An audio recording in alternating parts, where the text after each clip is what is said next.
इंतखाबात हो गए 8 फरवरी को और इन इंतखाबात में लोगों ने अपने अपने वोट का इस्तेमाल किया। पार्टी पोजीशंस आपके सामने हैं। आजाद उम्मीदवार अब भी पार्टी पोजीशन में सबसे आगे हैं, जो पीटीआई के हिमायत याफ्ता आजाद उम्मीदवार हैं। दूसरे नंबर पर मुस्लिम लीग नून और तीसरे पे पाकिस्तान पीपल्स पार्टी है। देखते हैं कि आगे जो हुकूमत साजी का सिलसिला है वो कैसा होगा, कैसा चलेगा। इस वक्त लग तो रहा है कि मरकज में मुस्लिम लीग नून और पीपल्स पार्टी मिलकर हुकूमत बनाएंगे, लेकिन ये एक मामला चूंकि चल रहा है इसलिए देखते हैं कि इसका बनता क्या है। लेकिन कुछ लेसन्स जो सबने लर्न करने चाहिए जिनको इन इंतखाबात से, एक तो सबसे पहले लोग यानी अवाम। मुझे याद है जब भी पूछते थे लोगों से पिछले इलेक्शंस में भी, इस इलेक्शन में भी, कि क्या आप वोट डालेंगे, बहुत से लोगों का आगे से जवाब होता था, जी हमारा वोट तो काउंट ही नहीं करता, हमारा वोट तो मैटर ही नहीं करता, तो वोट डालने की क्या जरूरत है, हमारे वोटों से हुकूमतें थोड़ी बना करती। आई थिंक इस इंतखाबात के नताइज एक चीज तो सबको बता रहे हैं कि सबसे ऊंची गूंज अवाम के डाले हुए वोटों की होती है। अब बहुत से नताइज स्टे कर दिए गए हैं इलेक्शन कमीशन ऑफ पाकिस्तान की जानिब से, नताइज रोक दिए गए हैं।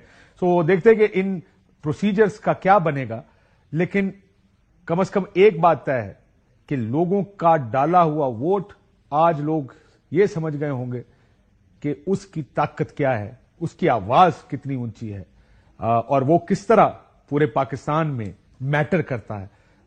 जाहिर है इसमें हम अभी वहां नहीं पहुंचे जहां हर वोट सही से काउंट हो, लेकिन अब लेट्स सी कि ये मामला जाता किधर है। लेकिन अगेन आई एम सेइंग, मुझे बड़ी खुशी है कि पाकिस्तानियों ने निकल के वोट डाला है और सिर्फ इसलिए कि कम से कम मसाइल अपनी जगह, लोगों का इस प्रोसेस के ऊपर ये एतबार तो आ गया होगा बहुत जगहों पे कि हम जब वोट डालें तो उस वोट का नतीजा भी निकलता है। लेकिन एक सबक ये भी सीखना होगा कि 2018 में भी इसी तरह के इल्जामात थे, लेकिन चूंकि पीटीआई को सूट कर रहे थे और जो मसाइल थे 2018 के उस पर किसी ने आवाज नहीं उठाई।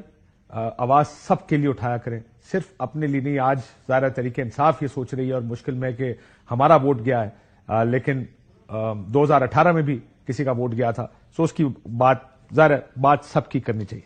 अब इसमें लेसन्स क्या है?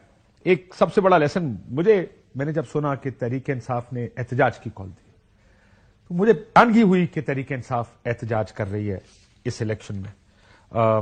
और उसकी वजह यह कि जब 94 आजाद उम्मीदवार आपके जीत जाए, आपके बैक लोग हों और आप सिंगल लार्जेस्ट पार्टी या मेजॉरिटी पार्टी बन जाए, सिंगल लार्जेस्ट नहीं मेजॉरिटी पार्टी बन जाए, और आपसे मुखालिफ जो पार्टी है वो 30 सीटें पीछे हो, वहां पर एहतजाज से ज्यादा जश्न का ऐलान करना चाहिए था, क्योंकि तहरीक इंसाफ ये जानती है कि अगेंस्ट ऑल ऑड्स ये सीटें निकली हैं। किस किस्म के मसाइल से गुजरी है तहरीक इंसाफ, बल्ले का निशान तक नहीं था, टेलीफोन सर्विसेज बंद थी, जिस भी मुश्किल से गुजरे और इतनी सीटें जीती।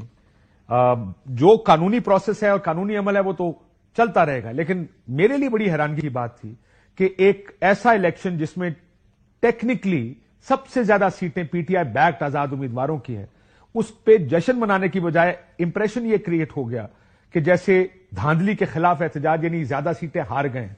So this was very strange for me कि इस चीज को देखा कैसे गया तहरीक इंसाफ में। बाद में फिर वो एहतजाज भी कॉल ऑफ कर दिया गया कुछ खदशात की पेश नजर।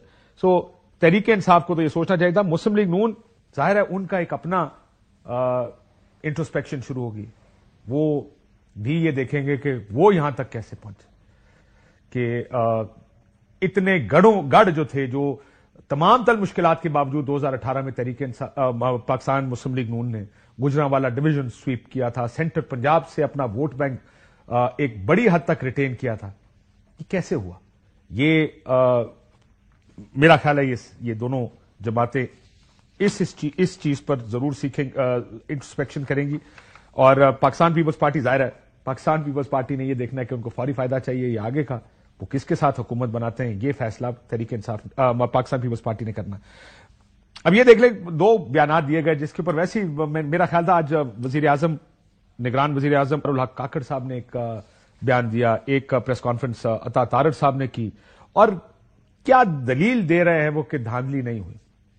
अनवारुल हक काकड़ साहब कहते हैं राना सनाउल्लाह, ख्वाजा साद रफीक, जावेद लतीफ, खुर्रम दस्तगीर ये हार चुके हैं اور اگر دھاندلی ہوتی تو یہ سب بھی جی جاتے.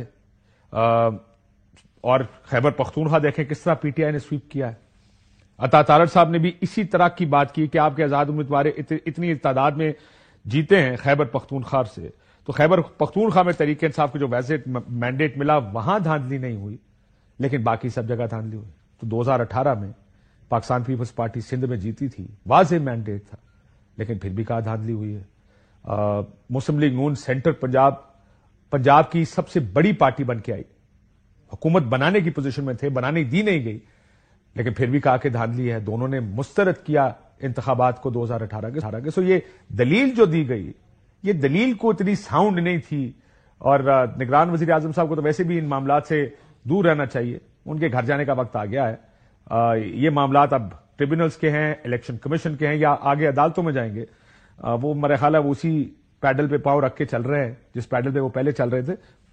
عطا تارڑ صاحب کی تو مجھے سمجھ آتی ہے کہ وہ ڈیفینڈ کریں آ کے اپنی جماعت کو یا اس مینڈیٹ کو. آخر یہ سب ہوا کیسے؟